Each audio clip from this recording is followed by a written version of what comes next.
हाँ जी sir, next method करते हैं अपने पास में डेप्रिसिएशन का। आप लोगों ने सुना होगा कि ब्रांडेड मशीनरी, इस तरीके से आपने अभी तक क्वेश्चन किए कि branded machinery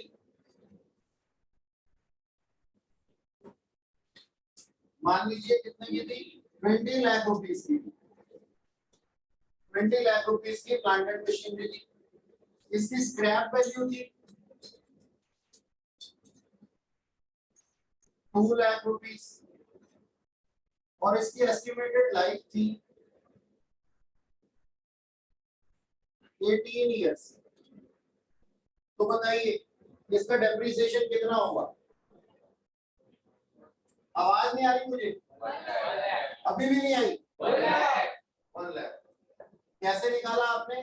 20 lakh minus cost की रिकवरी को माइनस किया और 18 से डिवाइड कर दिया तो 1 लाख रुपीस आ गया। यानी कि अगर मैं मोटा मोटा समझता हूँ आपकी बात को, तो आप ये बोलना चाहते हो कि 18 इयर्स के लिए हमने 18 लाख रुपीस खर्च किया था, तो एक साल के लिए 1 लाख रुपया हमने खर्च किया है, जो कि हमारी प्रोडक्शन की कॉस्ट है, दैट इज डेप्रिसिएशन। ओके ना, यही कहना चाहते हो। अब अगर मैं आप लोगों को ये बोलूं, कि सर इसकी एस्टिमेटेड लाइफ जो है वो 50,000 घंटे है, 50,000 घंटे, तो आप क्या कहेंगे? डेप्रिसिएशन कैसे निकालेंगे?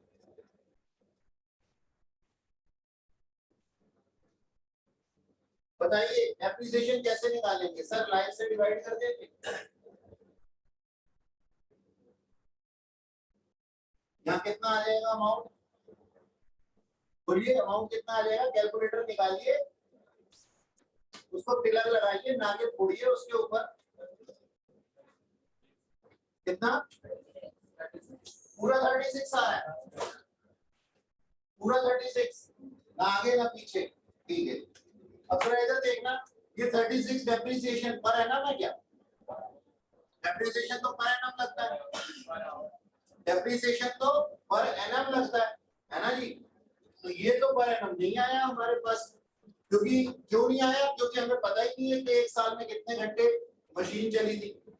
तो जो हमारा नेक्स्ट मेथड है उसको हम कहते हैं मशीन आर रेट। क्या कहते हैं?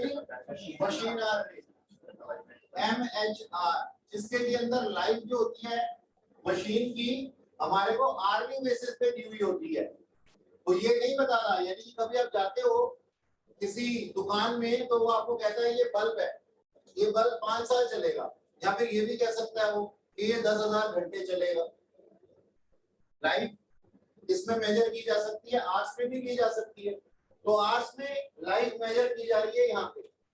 अब इसमें ना आर्ट्स का मेरे को डाटा दिया जा रहा है। क्या डाटा दिया जा रहा है कि सर फर्स्ट ईयर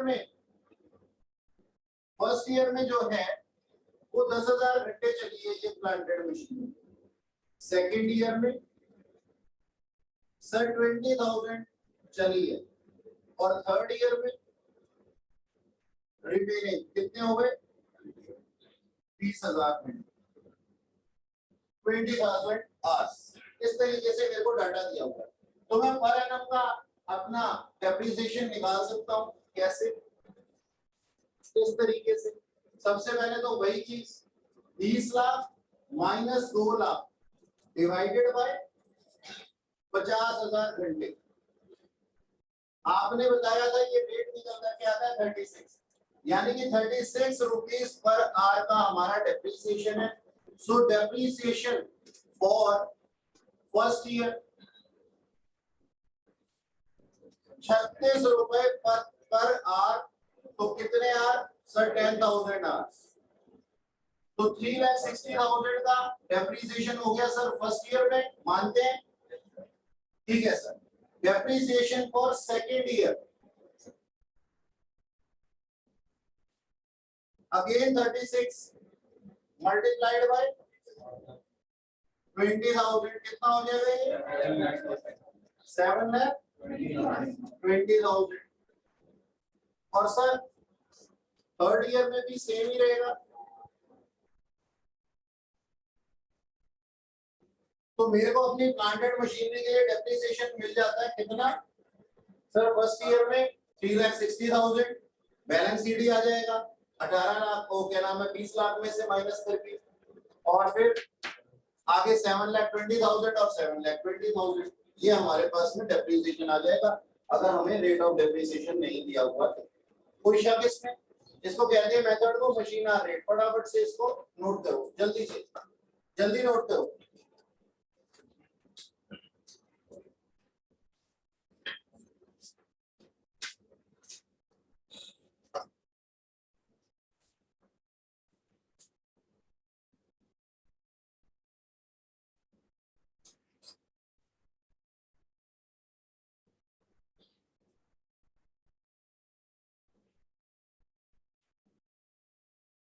चलो जी अगला देखते हैं।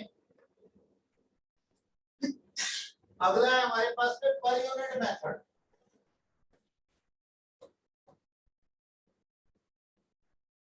Depreciation per unit method. अब मान लो मेरी प्लांटेड मशीनरी की वैल्यू कितनी है? 20,000, 20 लाख। सैलवेज वैल्यू है उसकी 2 लाख और उसकी एस्टिमेटेड लाइफ है 1 लाख यूनिट्स। सर ये क्या बोल रहे हो? मतलब दुकानदार ने देते समय मेरे को पता क्या कहा? कहता है जी आपकी इस मशीन से 1 लाख यूनिट बनेंगे। अब 1 लाख यूनिट 1 साल में, 1 दिन में या 10 साल में, जैसे मर्जी बना लो। समझ में आई मेरी बात? कि ये जो मशीनरी है ये आपकी 1 लाख यूनिट बनाएगी। अब कोइंसिडेंटली हम 1 साल में 1 लाख यूनिट नहीं बना सकते मान लो उससे, तो हम उसका डाटा चाहिए होगा ना हमारे को कि कितने यूनिट मैंने लिया था। तो मान लो मैं ये कहता हूं कि मैंने फर्स्ट ईयर में 20,000 यूनिट्स बनाए, सेकेंड ईयर में 10,000 यूनिट बनाए, फिर 70,000 यूनिट्स बना दिए। यानी कि अब की बार लाइफ किसमें है? यूनिट्स में है। कितने हो गए? हो गए पूरे। ठीक है जी, जरूरी नहीं है यहाँ पे पूरे हो जाए। मैं यहाँ पे 50,000 यूनिट का डाटा भी दे सकता था। मैं यहाँ पे 50,000 यूनिट्स का भी डाटा दे सकता था। समझ में आई आप लोगों को बात? तो यहाँ पे और डाटा मैंने नहीं दिया। अब टोटल करो कितना हुआ? 80। आगे की इंफॉर्मेशन नहीं है, नहीं है तो नहीं है, बात खत्म। ठीक है जी, तो इससे टोटल यूनिट कितने बनते हैं जी? 1 लाख यूनिट्स। तो मैंने यहाँ क्या कर दिया? 1 लाख यूनिट्स। कितना आ गया ये? 18। 18 पर यूनिट रेट आ गया। और फर्स्ट ईयर में 18 इंटू कितने यूनिट्स बनाए? 20,000। कितने हो गए? 1,60,000 का डेप्रिसिएशन। और दूसरे में 18 इंटू, देखो तुम सही से बताया करो, 360 ही बोला था। असल में मैं कंसंट्रेट नहीं करता हूँ कैलकुलेशंस पे, मैं तुम्हारे पे अंधा विश्वास करता हूँ।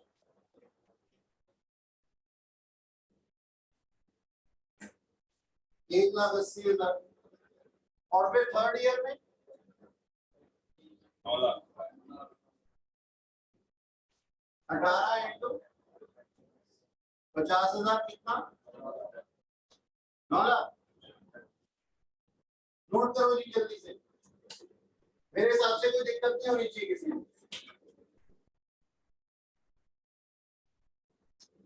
जी दीदी मेरे से पूछो क्या कह रही हो? स्वाति जी बात थोड़ी की है जो ऐसे कह रही हो कि मैंने नहीं पूछा।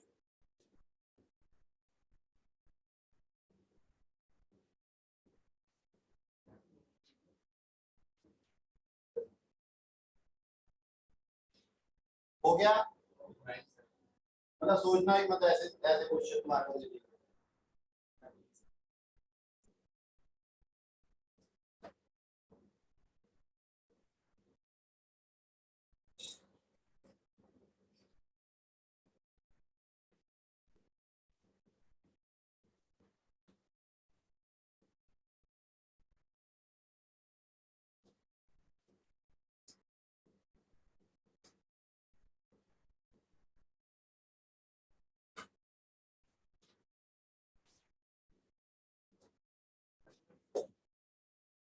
हाँ जी, इधर देखो तीसरा इसका किड़वा भाई है, मतलब जुड़वा तो वो थे ना, अब ये किड़वा है उसका तीसरा।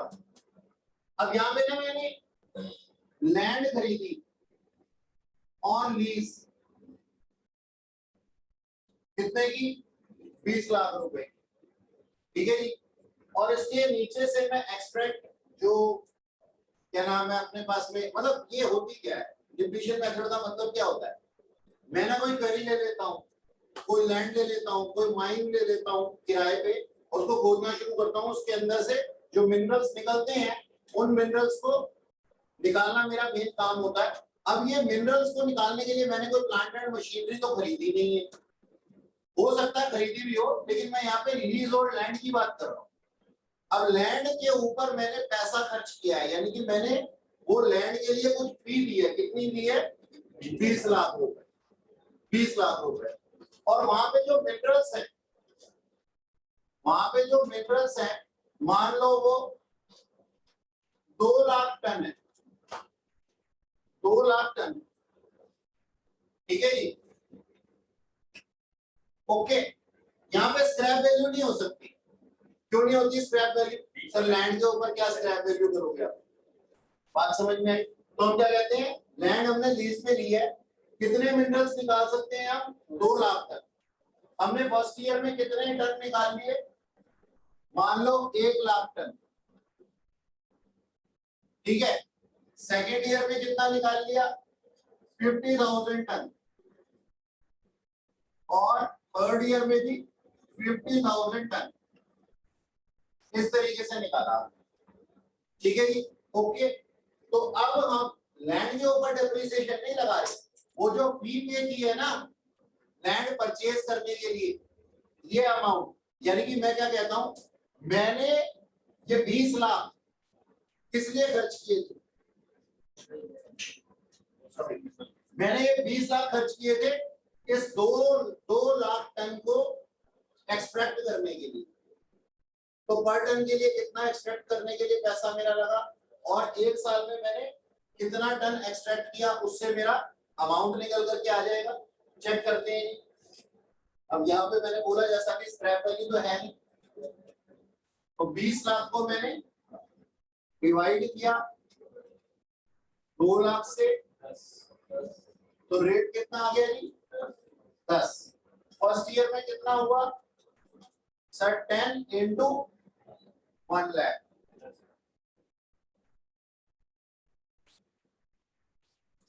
कितना हो गया ये?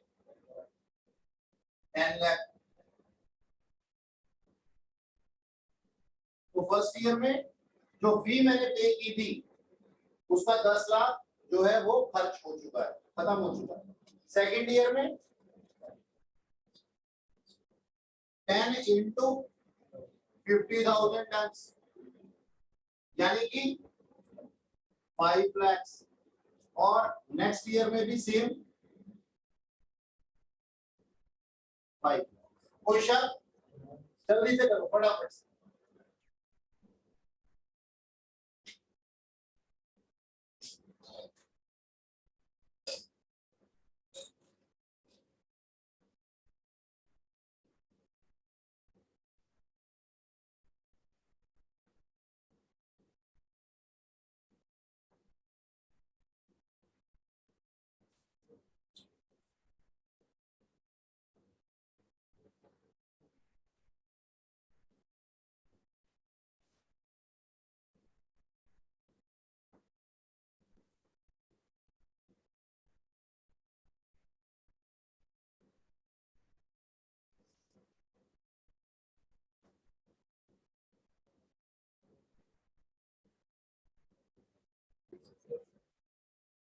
अगला है जी टॉपिक हमारे पास में, change in the life of asset.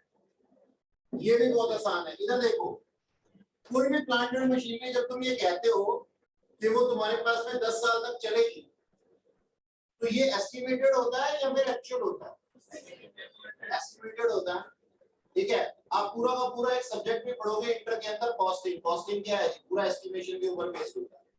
Past year की एस्टिमेशन डाटा के ऊपर एस्टिमेटेड हमारे पास में कुछ हम अपने बजट बनाते हैं, गोल्स बनाते हैं, कॉस्टिंग करते हैं। तो इसी तरीके से हमारे पास ना एस्टिमेशन होता है कि 10 साल तक चलने वाली। सपोज मैंने ये बोला था कि मेरी प्लांट एंड मशीनरी, एग्जांपल लेते हैं, मेरी जो प्लांट एंड मशीनरी है जो कि 20 लाख रुपए की है, ठीक है जी, और इसकी जो लाइफ है वो मैंने सोचा था 10 years estimated life, but after 4 year मुझे क्या पता लगा,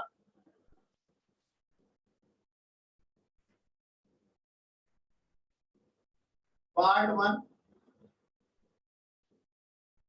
remaining life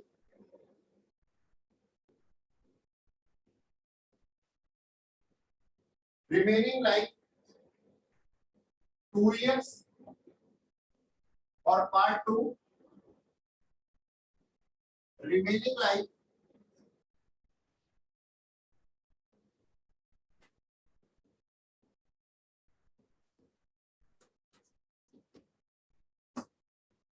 6 में से 4 चल चुका, 10 में से 4 चल चुका, 6 और चलना था, मान लो 8 इयर्स,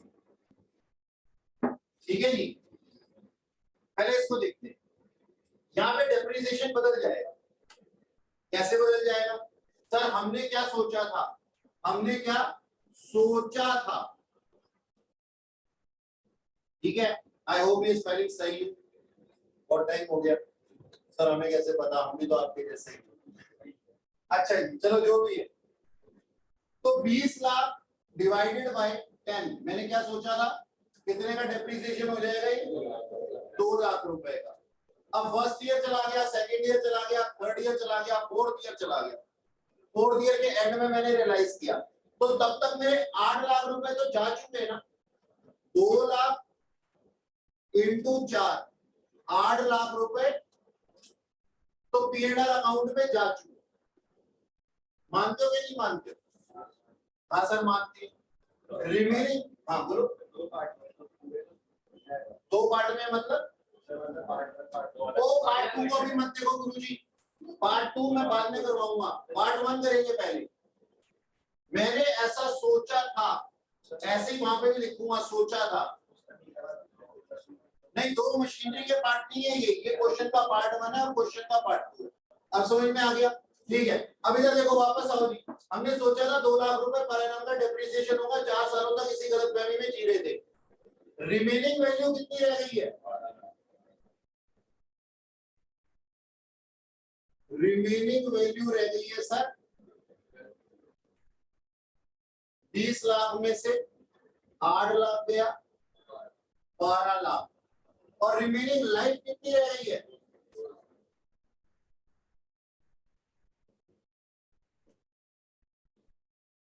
तो मेरा डेप्रिसिएशन कितना हो जाएगा? समझ में आ गया ना तुम्हारे को?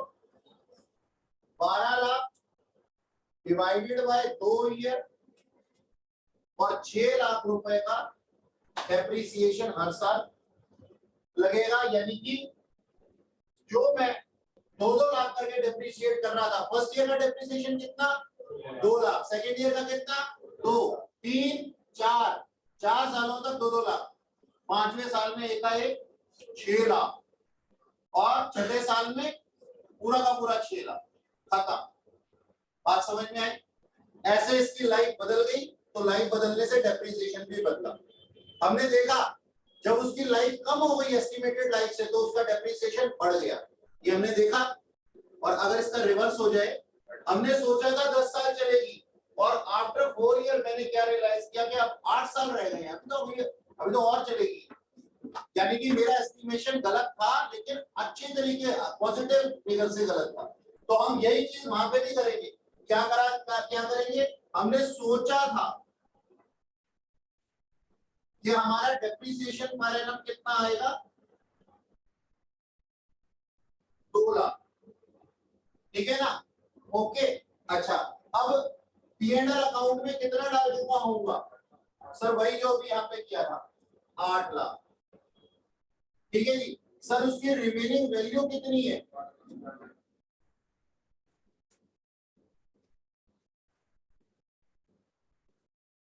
रिमेनिंग वैल्यू 12 लाख बची है, वो थोड़ा सा कट गया उधर 12 लाख लिखता है, ठीक है। ऑनलाइन वाले बच्चे ध्यान रखें 12 लाख रुपए, ठीक है सर। अब रिमेनिंग लाइफ कितनी है?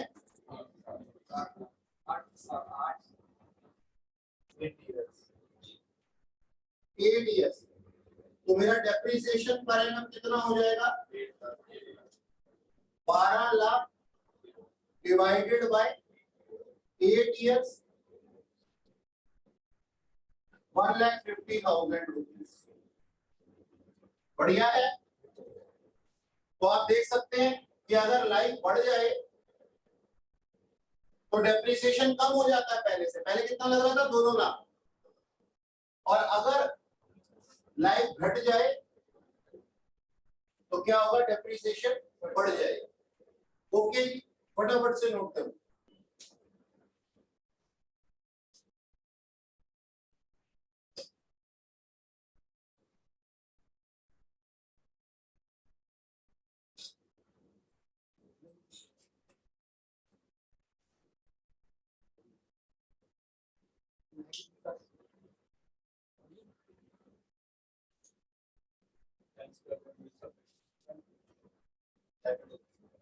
ये बात है या ये कल जो है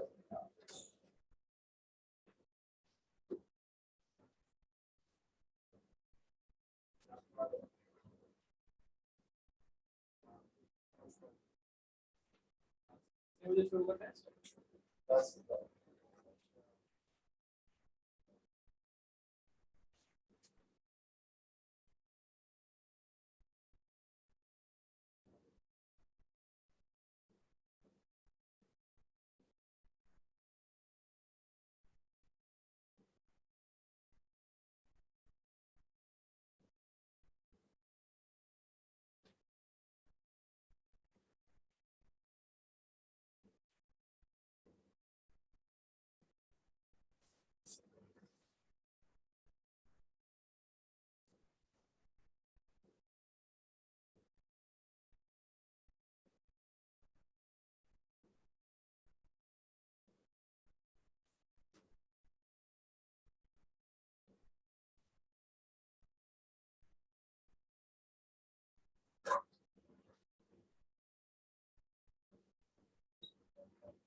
पार्ट में सोचा था मैं तो 10 से आएगा नीचे रिमेनिंग लाइफ आती है। नहीं, रिमेनिंग लाइफ के बाद पीटीएस से जो है 20 लाख का अमाउंट कैसा आएगा? 20 लाख ना सर, अरे वो 2 लाख लिख दिया मैंने। हाँ, वो गलती से 2 लाख लिख दिया उधर, ये 10 लाख लिख 10 years, हाँ 10 years, not lakhs। गलती से जल्दी जल्दी में 2 लाख लिख दिया। अच्छा सुनो,